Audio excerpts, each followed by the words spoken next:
When you go into a career field, there's a lot of perception going on now about millennials that every 2 years you all will have to change jobs. I don't think it's true. I think it's also related to what kind of organization that you work for and what is the ambition of those organizations.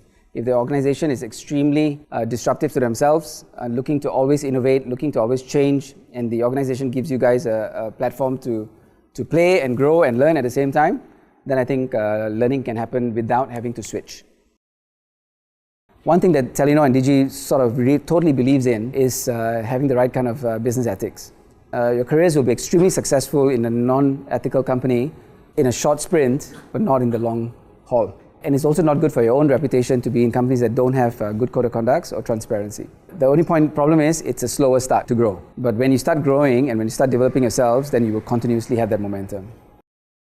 As an organization, as a company, we invested in the networks, we had challenges to do, we were catching up. And one of the things that is really sort of nice to be is an underdog.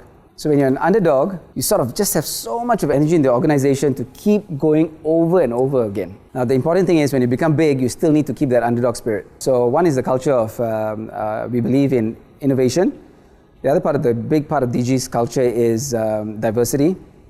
And if you can look around the room, there's a mixed bunch of people from gender diversity, from ethnic diversity. Education background is very different from everybody in the company. And we sort of use that to our benefit rather than to our disadvantage. And that's one of the culture, one of the reasons why I really love Digi is about the people and about the culture of innovation. Very few companies, guys, will put customer in sort of everything we do.